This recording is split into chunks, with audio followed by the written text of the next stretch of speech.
Okay. So I was here, you were here, and you were here.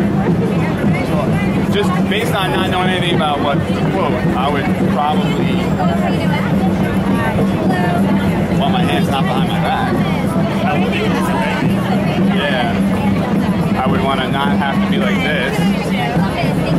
Yeah, I want to be able to see whatever it is I wasn't looking at. Right. I think that's a bad idea. So how about that we have to do 2 frames. So the first frame is that I think somebody has to arrive to change the situation. So what were you doing in the pose? I never saw. I was one of you. Okay. So one of us has to step outside and release the 3. Or release the others who are trapped. So we need somebody to come in who's like a new force that can release people trapped. And then I think that's the middle frame. I think that the end frame is people walking off, like moving away without being trapped in this agony. That sounds make sense? What do you think? So in the middle one, what's one of us doing to the other 3? Why don't you guys try it? Just try it. And it's totally fun to change characters. There's no rules to this at all. No rules, but try it. Yeah, I think one of us has to be behind the 3 people back. Hands behind your back. And then one of us has to be behind you, reaching out to like release you. And then that's the middle frame. And the end frame is that you're turning in a different direction than Each of us is going our own way. So you want to be the releaser? I'll be the releaser.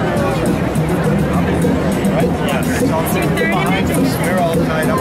Second. The middle transition. Right. Yes. That's good. You're behind us now.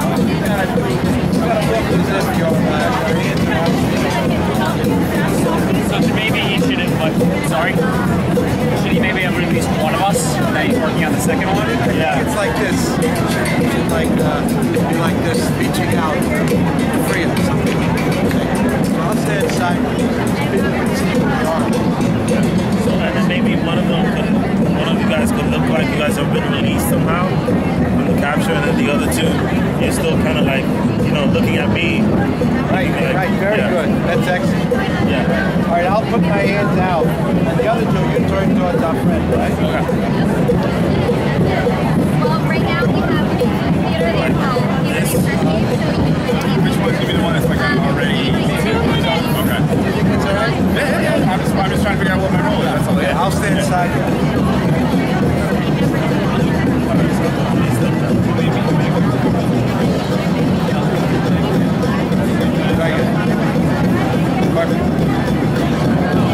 And then the 3rd is for this.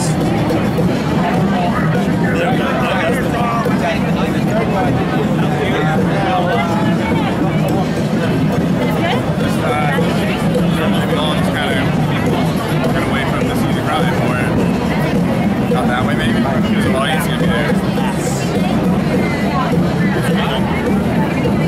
Yeah, what do you have? Oh, yeah, you got one person there, maybe one of us can just have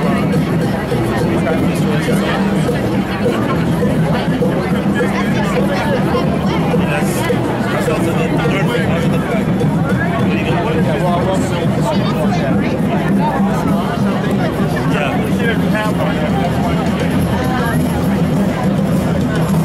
Okay, lovely. What we got?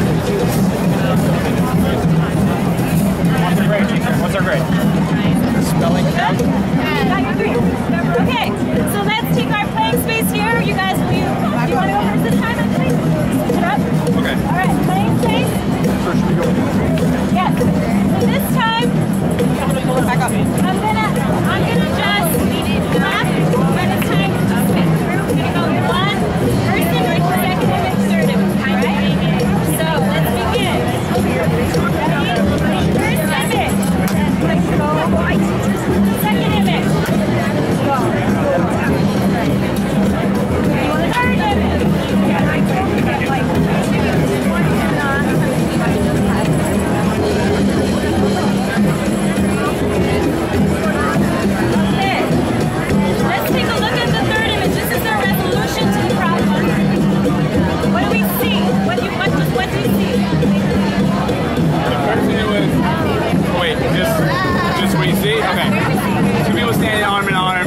What do you see? I see that the lady over there is not scared anymore.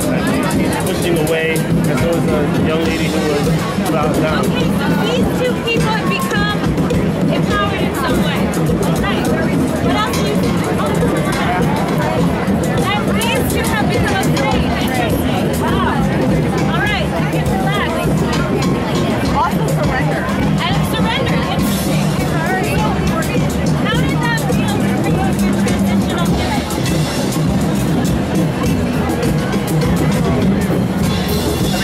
Come closer. What are you doing? It felt very empowering. Theater. Empowering. To create the second dimension. Okay. Did we get the interpretation right? Is that what happened? What was the interpretation? That these two young ladies had become empowered somehow and you two had surrendered, perhaps. Okay, nice job. Good job. And then how? The quote? Yeah, let's hear the quote. That's a great idea. Very close to this one. The Spaniards thought nothing of knifing Indians by 10s and 20s and of cutting slices of them to test the sharpness of their blades. They forced their way into native settlements, slaughtering everyone they found there, including small children, old men, pregnant women, and even women who had just given birth. They hacked them to pieces, slicing open their bellies with them to... Slicing open their bellies, their swords, as they were sheep herded into a pen, as though they were sheep herded into a pen. They even laid wagers on whether they could manage to slice a man in two at a stroke, or cut an individual's head from his body, or disembowel him with a single blow of their axes. They grabbed suckling infants by the feet and, ripping them from their mother's breast, dashed them headlong against the rocks.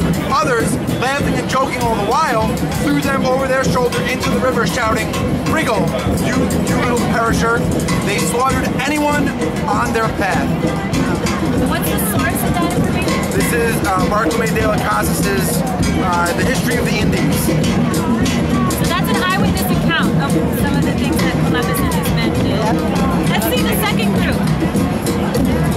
Take your space. And we're going to do the same thing.